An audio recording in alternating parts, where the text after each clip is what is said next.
طالب العلم خذ من نظمي الدرر واسمع لنصحي وانقل عني الخبر ما دمت تطلب هذا العلم مجتهدا فاخشع ولا تك كالغاوين مفتخرا. بسم الله الرحمن الرحيم الحمد لله والصلاة والسلام على رسول الله. Vllazit të nderuar, jemi tek tema fikut, baza e dispozitave, Umdatul Ahkam, tek vëllimi i dytë i librit. Jemi tek tema e haxhit dhe tek kapitulli çfarë kafshe lejohet të vritet në harem. Se janë disa kafsh apo në përgjithësi nuk lejohet mu derdh gjaku në harem. Edhe disa kafsh që janë të dëmshme për trupin e njeriut, apo jenë namaz vlla, mundët me të kafshu. Atëre lejohen disa kafsh me i mbyt. Hadithi 216. Aisha radiallahu anha transmeton se pejgamberi sasam ka thënë, 5 kafsh janë të dëmshme, thot, dhe lejohet të vriten, thot. Thot, në harem, korbi, çifti, akrepi, miu dhe qeni i tërbuar. Çto 5 kafsh lejohet mu vra. Çifti është një lloj hardhuce, si e bardh. Lejohet mu vra në harem. Edhe pse gjaku nuk lejohet në harem, mirë po këto raste kur bën zullum, një kafsh lejohet me e vra. Transmetimin e Muslimit thot vriten 5 të dëmshëm brenda haremit dhe jashtë tij. Kuptimi i përgjithshëm, sepse ky ke teksti i hadithit. Prej kafshëve që janë të dëmshme në origjinë dhe lejohet të vriten në harem edhe jashtë haremit, thot edhe kur jemi duke kryer haxhin apo umren, janë këto 5 të përmendura. Do më thonë, në haxh, jashtë haxhit, në umre, jashtë umres, në çdo kohë të lejohet që to me i vra, sepse janë të dëmshme për trupin. Para mendo ti jenë sejdë edhe të kapa krepi aty. Apo gjarpni, apo miu, apo korbi, apo kjo çifti. Pastaj thot, është tërhequr vrejtja se çfarë korbi shkatron të mbjellurat. Çifti thot i grabit rrobat dhe zbukurimet. Akrepi thot helmon. Pastaj thot miu i cili bren shkatron. Qeni i tërbuar çai bën? I sulmon njerëzit. Apo i sulmon njerëzit. Është tërhequr vrejtja thot në hadith vetëm për 5 për shkak të dëmëve të ndryshme që sjellin ato, po ulemaja nuk e kanë specifikuar veç me 5. Kanë thonë çdo gjë që dëmton të lejohet me e mbyt. Pastaj thot u bashkangjiten atyre të gjitha ato kafshë që shkaktojnë dëme të njëjta, dhe se ka raste në ajri përmend Muhamedi s.a.s. disa i specifikon, por se nuk do të thotë që vetëm ato janë, lejohet edhe të tjerat. Mendimet e dietarëve, gjykimi i vrasjes së kafshëve të përmendura në hadith, a mund të përçohet edhe kafshë të tjera dëmtuese? Ku ka hilaf apo llafe në mesin e ulemave. Ebu Hanife thotë jo, është strikt në këtë mesele. Teksti thotë është i qartë, edhe nuk lejohet jashta 5 shëtynve që i ka përmend Muhamedi a.s. nuk lejohet, domethënë kafsh e tjera. Sepse gjykimi është përcaktuar me emërtimin e tyre dhe ky emërtim është specifik dhe nuk lejohet. Ka qenë i rrap në këtë mesele. Shumica e dietarëve thonë në mendimin e kundërt të Ebu Hanifës. Na e dim vllazni, në methebe janë çështje fikhie, çështje të jurisprudencës islame, që ulemaja në mes veti kanë pas polemika, kanë pas mosmarrveshje në çështje të caktuara. Po çysh, a on feja një? Çysh më kanë 2-3 mendime me një mesele? Po varet çysh e ka kuptuar alimi. Për shembull, jep një shembull konkret. Është një hadith, thot, kushdo që thot që e ka pa, kushdo që thot që lejohet me urinu në këmbë, thot ka gënyer që Muhamedi s.a.s. ka urinu në këmbë.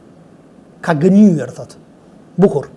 Dikush tjetër vjen një sahabi tjetër, transmeton hadithin nga Aisha, realisht nga sahabiu tjetër, thot, po, thot lejohet. Ç'më bëu këtë tash? Vjen një transmetim, nuk lejohet. Vjen një transmetim, lejohet. Ç'më apo? Ky që vjen me transmetimin që nuk lejohet e bën haram, apo? Dhe ku të mshe mu të e bu në kom, thot ti ke bu haram, gjunaqarje. Ky tjetëri qëfar? Ky tjetëri thot jo. Qëtu është e meselja, qëtu e në meseljet e fikut, që që pastaj ulemaja kanë mosmarrveshje. Aisha ka transmetuar ato çka e ka pa. Çka ka pa Aisha? E ka pa që kur Resuli s.a.s. në shtëpi nuk e ka bën kom urinën. Urinimin se ka bën kom, urinimin. Ndërsa kur ka qenë me sahabet në për luftrat të ndryshme, kur ka qenë jashtë shtëpisë, e kanë pa në kom të e bo nevojen, edhe unë mbyllë si çështje. Për atë arsye, çështjet e fikut është shumë problematike mu bo, dhe më thonë 100% në jurisprudencën islame. Në akide du të më konë krejt bashk, një besim du të më konë dhe nuk ka ndryshim. Shafiu thot se shkaku është të mos ngrënit e mishit të tyre, dhe çdo kofsh që nuk i hahet mishi lejohet të vritet e spaguhet për të dëmsh problem. Ta Shafiu e ka komentuar ndryshe. Thot qëllimi është i këtyre që nuk i hahet mishi, dhe çdo kofsh që nuk i hahet mishi, i bie që lejohet me vrah. Atër i bie edhe mishin edhe derrin, apo? Se na nuk e hajmë mishin e derrit. Po derri s'është përmend këtu. Edhe pse elmoca, për shemb, që bravo, edhe moca. Mi po derrin haram, s'ka mundësi me hija, utan.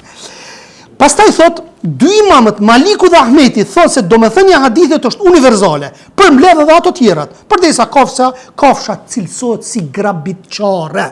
Nëse bën don, lejohet. Kafshët ndonë në 4 lloje, kafshët buta si baktit, pulat, lejohet therrja atyre në çdo lloj gjendje. Kafshë të cilat nuk hahen, por nuk dëmtojnë. Është e urryer therrja dhe vrasja atyre, por nëse vriten nuk paguhet për to dëmsh problem. Kafshët të dëmshme, që janë përmendur në hadith, është ligjësuar vrasja atyre në haram, që tham. Kafshët e egra, mishi i të cilave shërben për të ngrënë të quajtura ndryshe edhe gjak. Apo, çka përfitojmë nga ky hadith?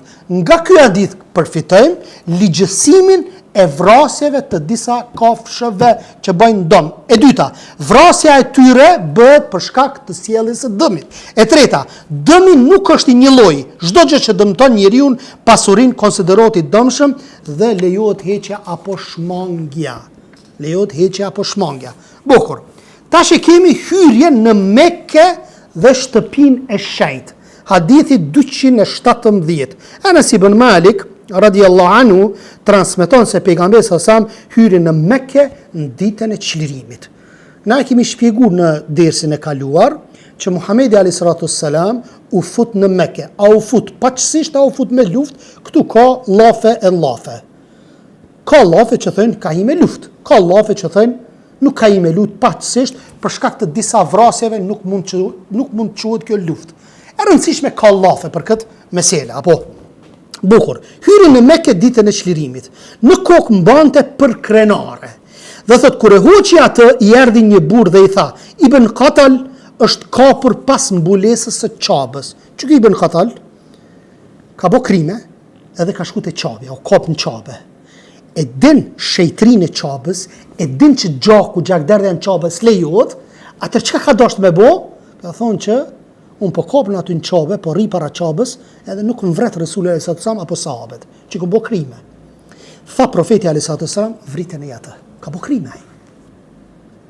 Po hadithet që i transmetuam në derset e kaluara që gjakderdhja nuk lejohet në Çabë, çysh mi kuptu? E trajtuam nëse e marrim bukfalisht i bie që çdo krim që e bën, atër mos mi ekzekutu dënimet shariatike. A mund me vrat dikush njëri tjetrin me vran Çabë, e vret o vëlla. E kap shejtani e vret. E tash mos me ekzekutu shariati, shteti. Normalisht ekzekutimi i shariatit kemi thonë çdo herë që i bën shteti, institucionet shtetërore, gjykata të nas përzijebe aty në mënyrë individuale me shkom i vran njerëzit. Na nuk e bëjmë këtë. Na e tregojmë dispozitën, ç'është është, shariati kështu e lyp. Kush e bën shteti, pastaj e merr në dorë. Çka thot Resulullah sallallahu alaihi wasallam? Thot vriteni. Bukur. Midis profetit dhe mosbesimtarëve Kurejsh u zhvilluan luftra të shumta, gjë që çuan në hidhrimin e tyre. Kur u çliru Mekka, pejgamberi alayhis salam u fut në të duke u ruajtur me gjithë kujdes. Në kokë mbante për krenarën. Pastaj thot, i nxiti profeti alayhis salam i nxiti muslimanët që t'i luftonin disa politeist, qoftë edhe nëse gjenden të kapur pas mbulesës së Çabës, sidomos që t'i bin Khatalin. Pse? Se ky kishte bë krime, kishte vrarë musliman. Dhe kur të vret, normalisht që vritesh, ekzekutimi i dënimit. Më pas kishte vajtur tek jo besimtarët dhe i kishte urdhruar, kishte vrarë thot një musliman dhe kishte dal nga Islami. Mas pari po thotë që e kom pranuar në Islamin që ky Ibn Khatal. Ka vrarë musliman, ka dalë pi Islamit, ka vrarë musliman dhe ka shku te jo besimtarët. Këto pe din muslimanët. Pastaj thot, më pas kishte vajtër te jo besimtarët dhe kishte urdhruar shërptorët e tij që të këndonin edhe talleshin me pejgamberin alayhis salam. Ka pranuar Islamin, ka dalë pi Islamit, e ka luftuar Islamin edhe u shtall me Islamin. Ky çka është në terminologjinë islame? Ky është murtad. Ky ka bërë ridda, ka dalë pi fesë. Kërkush me zor nuk shtin fe. Me zor në fe nuk shtin, la ikrahe fi din. Nuk ka dhunë fe. Don me pranu Islamin, çto janë parimet tona. Ama do me dalë ja së ndalish, ç'është lehtë. Nuk mësh me dalë. Kjo nuk është ara jote këtu. Çka dush me bë? Me no para se me hi. Kur dalish, gjykatat kanë punë me ty pastaj.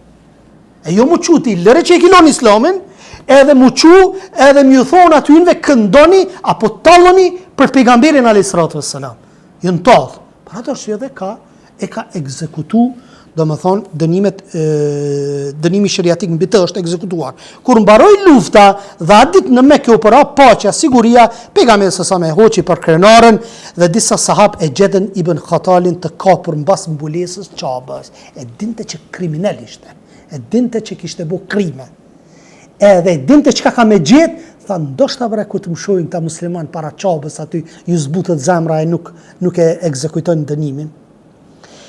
Pastaj thot, duke shpresuar që të mbrohen nga vrasja me shetërinë e shtëpisë së shenjtë, ai dinte mirë të keqen e punës së tij dhe shëmtinë të kaluar e sahabët u vunë në mëdyshje tash s'po se para Qabës. Edhe kishte hadith apo që gjakdera mos më pas në Qabë, por Resuli s.a.s. urdhroi me u vra. Çka përfitojmë nga ky hadithi? Hyrja e pejgamberit a.s. me përkrenarën kokë, me çallë të zezë rezulton lejimin e hyrjes në të pa ihram. Na e trajtuam në dersën e kaluar që disa thanë që nuk lejohet me hi në harem pa ihram. Por se kishte llafe dhe mendimi më i saktë është që lejohet me hi në Mekë edhe pa ihram apo pa do më thonë edhe kursje kur nuk don me bë umre apo hax. Sa dhe bi banorët e Mekës tankohen më kon në ihram vëlla. Të takohen më kon me ihram. Thonë kjo nuk ka argument kështu. Dhënia përparësi luftës para haxhit, sepse dobit e luftës janë më të mëdha, çlirimi i Mekës me luftë, siç thon tre imamët e mëdhenj, e jo plotësisht, paqësisht siç thot Imam Shafiu. Lejimi i ndërmarrjes së shkaqeve të lejuara, lejimi i zbatimit të dënimeve të përcaktuara nga sheriati, edhe nëse je brenda Qabës, domethënë brenda haremit. Hadithi 218 dhe hadithi i parafundit. Abdullah ibn Omer radhiyallahu anhu transmeton se pejgamberi sa u fut në Mekë nga shtegu malori pjesës së sipërme të saj në Batha dhe doli nga shtegu malori poshtëm. Pejgamberi sa e bëri haxhin lamtumirës, bujtiti në Dhut Tuwa, natën e 4 në muajin Dhulhijja, në mëngjesin e së nesërme u fut në Mekë nga pjesa e sipërme e saj, që gjendet në varreza dhe profeti alayhis salam i bëri 2 rrugë gjatë, domethënë gjatë shkuarjes për të shtuar vendet e adhurimit. Normalisht, për shkak të faljes së namazit Bajramit, faljes së namazeve vullnetare dhe sepse për të dëshmuar toka në ditën e gjykimit.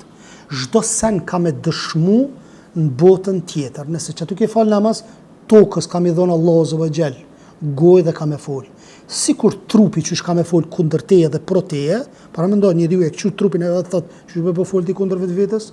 Allah ka me dhonë mundësinë e trupit me fol kundër teje. Që kjo dorë që ke prek në haram, ka me fol dhe ka me thonë, ja Rab, ka bo haram ndaj teje. Hadithi fundit, hadithi 219, Abdullah ibn Omer radhiyallahu anhu transmeton se pejgamberi sa hyri brenda në Qabe, së bashku me Usame ibn Zeidin, me Bilalin dhe me Uthman ibn Talhan dhe mbyllën derën e saj. Hyn brenda në Qabe, vllazni. Jo jashtë, brenda. U qel dera hynë në mrena, te guri i zi. Dhe thot çfarë? Unë isha i pari, kur e hapën thot Abdullahu, unë isha i pari prej njerëzve që hyra në të. Takova Bilalin dhe e pyeta, a u fal pejgamberi alayhis salam brenda në Qabe? Më tha po, midis 2 shtyllave të Yemenit. Tash do ta trajtojmë a lejohet mu fal mbi Qabe, a lejohet mu fal brenda në Qabe, farzet, sunetet, apo çyshen Qabe që janë ato 2 kat, 3 kat. Më thonë këto do të trajtojmë pak a shumë pikat shkurtra. Kuptimi i përgjithshëm i hadithit, kur Allah i madhruar mundsoi të çliroj Mekka dhe të pastroi shtëpia e tij nga idhujt, nga putat e ndryshëm, atëherë statuja dhe fotografitë pejgamberi alayhi salam u fut në Kabe mrena. Krejt 360 idhuj ishin në Kabe, mrena jashtë, krejt i kishin mush. Dhe thot, me ta ishin Bilali, Usamja, me të ishte Bilali, Usamja të cilët i shërbenin si dhe dertari ai derës që e qilte derën e Qabës Uthman ibn Talha. Pasi u futën, mbyllën derën. Pse e mbyllën derën? Se hujum kishin bo njerëz aty muslimanët. Pejgamberi sa peshojnë brenda në Qabë, atëherë secili ka qef më kon afër Resulit sallallahu alaihi wasallam. Bile Abdullah ibn Omeri kishte shumë qef të ishte aty brenda sepse ishte prej sahabive. Abdullah ibn Omeri është djali i Hazreti Omerit. Ka qenë prej njerëzve strikt që ka pasur sunetin e pejgamberit sallallahu alaihi wasallam. A e dini që për një hadith pasi që e ka këshillu djalin e vet, që se ka çuar në vend ai hadithin, nuk e ka vepru, në kundërshtim të hadithit ka vepru, si ka fol deri në vdekje. Hadithi i gjuajtjes me guraleca. Pejgamberi sallallahu ka ndalu me gjujt me guraleca të vegjël. Pse? Se mund m'ia çru syt njeriu. Në hajgar, gjuj. Thot, unë po të them, ka ndalu pejgamberi alayhi salam, ndërsa ti po vazhdon, apo hadithi tjetër është për çështjen e ndalesës grave. Pejgamberi sallallahu ka thonë, mos i ndaloni robreshat e Allahut, gratë, motrat muslimane, nëse dëshirojnë me shku në xhami. Ka qef mu fal. Në xhami, mos ja ndalo. Ma mira është në shtëpi mu fal gruaja, por nëse do të më fal s'lejohet më ja ndalu. Çka u çu? Djali i Abdullah ibn Omerit, nipi i Omerit radiallahu anhu, tha vallaj kom janë ndalu, tha. Ai nuk e kishte qëllimin me e kundërshtu hadithin, o vllazni. E kishte qëllimin se ishte xheloz. Mi lshu gratë me dalë në rrugë me shku deri në xhami. Mirë po, përkundër asaj, Abdullah ibn Omeri u tregu shumë i ashpër me djalin e tij, tha unë po të tregoj fjalë të Resulit sallallahu alaihi wasallam, ndërsa ti mu po më thon kom i ndalu, edhe nuk i foli, domethënë djalit vet Abdullah ibn Omeri. Çka përfitojmë nga ky hadithi? Thot pëlqyeshmëria e hyrjes në Qabën e shejt, faljes në të dhe të luturit me të gjitha anët e saj. Ibn Taymi rahimahullahu taala përmend se hyrja në të nuk është e detyrueshme as sunet as vepër e mirë. Thjesht mush me his, nuk ka diçka ndaj rregulli i haxhit që është apo i umrës. Hyrja në të nuk është nga ceremonitë e haxhit, por është vepër e mirë. Për këtë profeti sallallahu alaihi wasallam kur e kreu haxhin, nuk u fut kur e kreu haxhin, por kur u shlirua Mekka. Kur u shliru Mekka hini. Ndërsa kur ka shku për haxh, nuk ka hi mrena në Qabe dhe mendimet e dietarëve, shumica dietarë janë mendimit që namazet vullnetare janë të lejuara të falen si brenda ashtu edhe si për Qabës. Si brenda si për Qabës. Lejohet mu fal namazet vullnetare. E ka kundërshtuar kët Ibn Abbasi, ndërsa dietarët kanë mendime të ndryshme për sa i përket namazeve farze. A lejohet mu fal brenda në Qabe, si për në Tarac, si dhe në Hijr pjesën e formë harkut, e cila është pjesë e Qabës, por nuk është ndërtuar. Imam Ahmedi dhe Maliku thotë se namazin to është i pasakt. Tarac çish mu fal, ku po drejtohesh ti, drejtim kujt po fol? Para mëna për shembull, që kjo është Qabja, çtu midis poshtë është guri edhe ti çtu po fal. Çka ki mu kthy? Dallon mesela këto dy katë që janë, se ti në drejtim Qabës më ish mu drejtu. Veç ky në Tarac ku fal, çka ka më kthy? Në Tarac ky, për mi gur po falet ky. Mrena në kupull.